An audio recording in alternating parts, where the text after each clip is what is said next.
私みたいに新聞社とかテレビ局みたいにいた、まあ、いわゆるジャーナリストというか新聞記者みたいな人たちが独立して SNS とかノートとか使ってやるかって言うとやってる人まだあんまいないですね。やっぱ怖いんですかね。まあそこそこだから、もともと新聞社とかテレビ局ってまあまあ給料もいいので、あえてリスク取って外出てって失敗するのが合理的じゃない。テレビ局は特にそうなんじゃないですか。まだあと10年、20年だったら食って、テレ東はね、はい、そんな給料高くないから。まあまあでももらってると思いますけどね。でもテレ東は、給料やっぱ低いんですよ。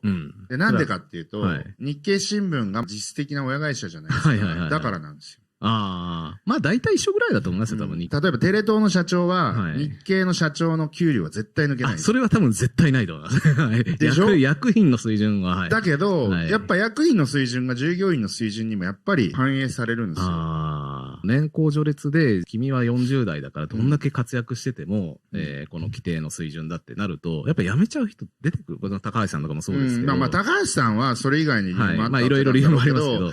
まあ、ああいうきっかけがあると、すぐ辞めちゃいますよね。だから、まあ、テレ東は、バイアウトされる可能性もあるって話を聞きました。数年前ヘッジファンド、元日経新聞の社員だった人が、アクティビスト的な感じでやって、でももう売り抜けたみたいですけどね。それはね、そうじゃなくて、テレ東のプロッパーの人たちからすると、なんで俺たち頑張っても日経の社員の給料抜けねえんだみたいなことで、すごい不満を持ってる人は結構いるらしく、で、日経は日経で、ネット時代になって、テレビ局の相対的価値って落ちてきてるじゃないですか。相対的にはそうですね。で、日経グループがそもそもテレ東の株を持ってる合理性ってあんのみたいな。シナジーもどこまであるのかっていうのは難しいですね。ネット配信がもう当たり前の世の中になったら、それこそ日経クイックとか、日経 CNBC とか、そういう媒体あるわけじゃないですか、映像媒体も。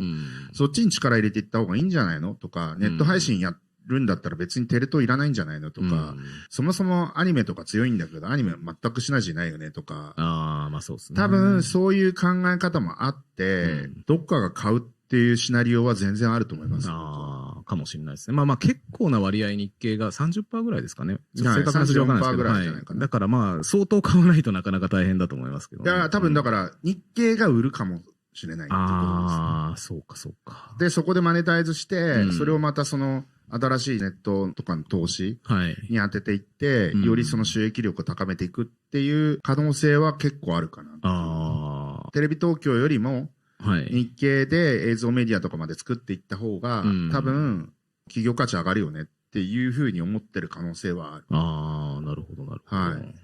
まあ、非上場だし。そうですね。やっぱ上場の実質的な子会社を抱えてるってのもめんどくさいですよね。面倒な面はもちろんあると思います。確かにね。まあ相当やっぱり開示とかもめんどくさいんで、そういう意味では僕は全然あるんじゃないかなと思ってるのと、今僕ラジオ局で練習してるんですよね。何を？いや、テレビ局経営の。いつかじゃあテレ東買うかもしれないですか？テレ東買いたいなとは思ってますけどね。買えるんだったら買いたいな。東京の民放の中では時価総額一番安いですし、圧倒的に安いですし。なんか将来的に買えなくもないなっていう感じはする。それめちゃくちゃね、面白いとか私の立場で言いづらいですけどすごい展開ですよね。ビジネスメディアじゃあ作りますか？ビジネスメディアのなんか、うまい正解を作りたいなと思ってるんですけどね。プラットフォーム。まあ当然そのやっぱ電波の力とか、スタジオなり番組作るノウハウなり、YouTube やってる人とかにはないアセットいっぱいありますからね、やっぱテレビ局では。そうなんですよ。で、それこそラジオなんかもそうだと思いますけど。日本のドラマのアーカイブとかも、実はめちゃくちゃ価値あるんですよ。で最近ネットフリックスがどんどんクリエイターたちを囲い込んでいって、そうですね。新しい IP 作ってるじゃないですか。やっぱ面白いっすよ。僕今、グランメゾン東京を見てるんですけど、知ってます？キムタク主演の。みんな見てます。フレンチで三つ星取ろうみたいな。そういうキムタク主演のドラマがあるんですけど、結構もう、キムタクとか賞味期限切れなんじゃねえのとか思ってバカにして見てなかったんですけど、めちゃくちゃ面白いです。マジっすか？ネットフリックスですか？ネットフリックスってやってんですけど、もともと TBS なんですよ。TBS の多分日曜劇場かなんかでやってたんですけど。じゃあビバンみたいな感じで。そう、ビバンみたいな感じなんですけど、ビバンより面白いですよ。グランメゾン東京、意外と面白いなみたいな。今度、その3階にあるうちの系列のアモルファスってレストランあるんですけど、ここでグランメゾン東京メニュー再現会ってやるんで。面白そう。食べたいですよ、ちょっとなんか。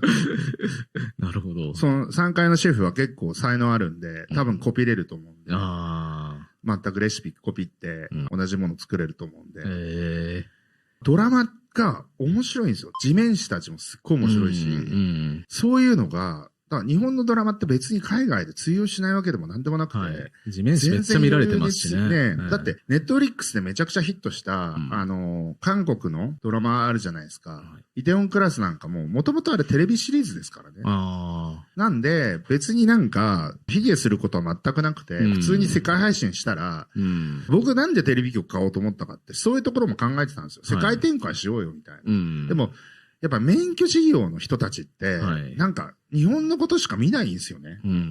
今のテレビ局の経営陣もそっち寄りの人がやっぱり多いと思いますよ。でも現場の人は、もう40代ぐらいの人も含めて、それこそネットフリックスなり YouTube なりいろんなものが出てきて。でもほら、新聞社って、免許事業じゃないから、実は発送自由で、日経が FT 買ったじゃないですか。やっぱそれは新聞社だから買えるんだよね。だから免許事業に守られてる人たちっていうのは国内のことしか考えないんですよ。だけど、関係ないから、新聞社は。しかも、非上場だし。だから、フィナンシャルタイムズとか、かなり大胆だよなと思いましたけど、買いましたよね。かなり高い買い物でしたけど。まあでもすごい経営判断ですよね。いやでもあれは良かったと思いますよ、本当に買って。あれが、投資したお金に対する金銭的なパフォーマンスが得られてるかは私評価はできないですけど、会社の雰囲気としてはやっぱり一気にグローバルな企業になりましたし、で、海外メディアとかめちゃくちゃ見るようになったので、従来だったらその、朝日が何書いてる、読売に負けないようにっていう発想だったのが、もう海外メディア対抗でどういう記事書いていかなきゃいけないかってなったので、目線が切り替わりましたね。従業員にとってすごく良かったと思います。だからあれは、なんか、やっぱり日本の地上波って本当にドメスティックで、すごくそのドメスティックなことが社会全体に波及しちゃってんですよね。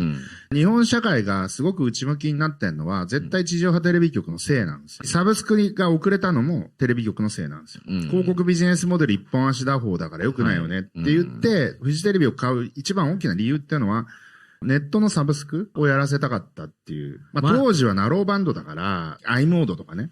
そういったものしかできないし、映像なんか流せるのはまあ10年先だろうとは思ってたけど、でも流せるようにはなるわけだから。前でもリハックで鈴木おさむさんと対談してたら、日本のテレビ業界がネットに遅れたのは、堀江さんがフジテレビにやってきたせいで、もうあの経営陣がもうネット大嫌いになってしまって、そのせいで余計に転換が遅れたんだ。堀江さんがいなかったらもうちょっとテレビ局のネット転換進んでたみたいなこと言ってましたけど。でもやっぱドメスティックな考え方はそうそうは僕は変わらないと思いますよ。そうですね。だからスポーツ放映権も、もう結局、オリンピックなんか大赤字じゃないですか。だからあんなサブスクの事業者以外採算取れないですよ。オリンピックの放映権なんか買っても。そうですね。アベマみたいなリスクの取り方もテレビ局は無理ですしね。そう。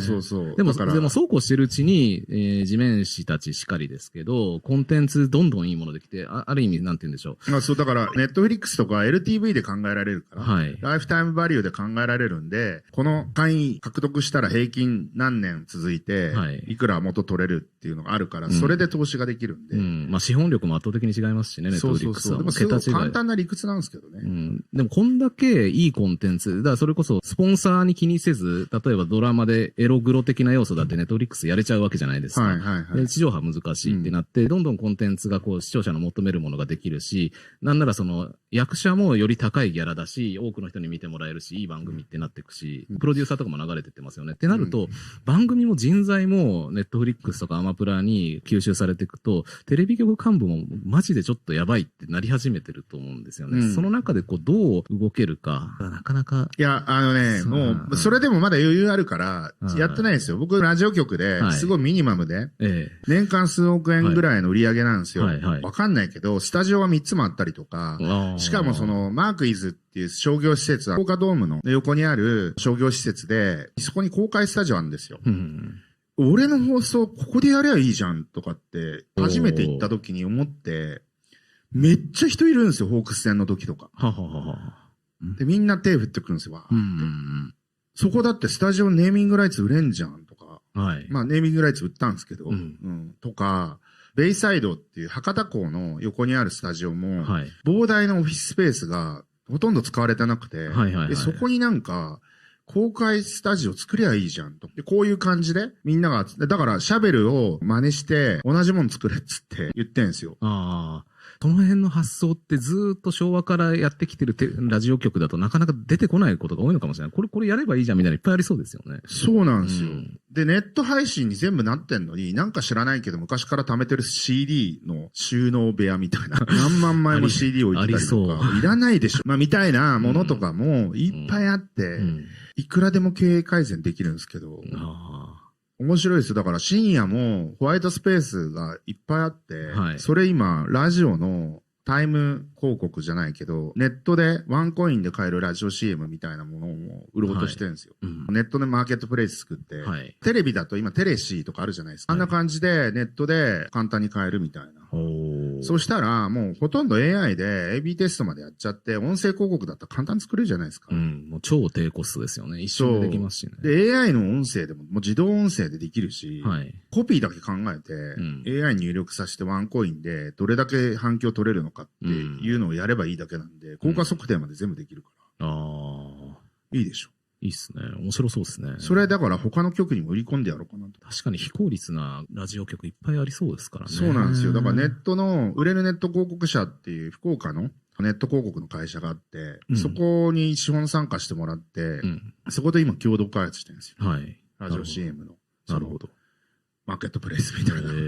バカになんないですよ。あと、ラジコの広告とサブスクの分配収入も、Kindle Unlimited みたいな感じの配分されてるんですよ。聞いてもらった分だけ。そう、聞いてもらった何人聞いたかによって、局の分配金が決まるんですよ。で、僕の番組とか始まったんで、結構倍増してるんですよ、売り上げが。まあ、でも何十万円とかって世界ですけど、逆にこれぐらいの視聴者数で何十万円ももらえちゃうんだみたいな。YouTube で何十万円稼ごうと思ったら結構大変ですよね。結構大変じゃないですか。そこ大変ですよね。だけど、結構いいんですよ。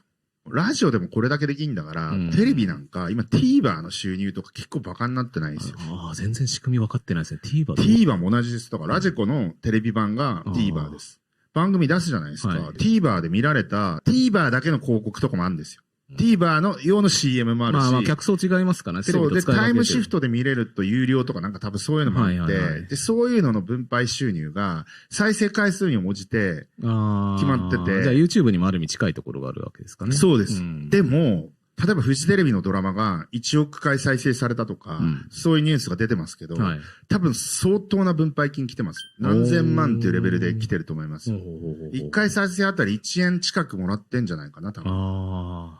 なるほど。テレビの CM なんかよりよっぽど TVer の方が稼げるよね、みたいな。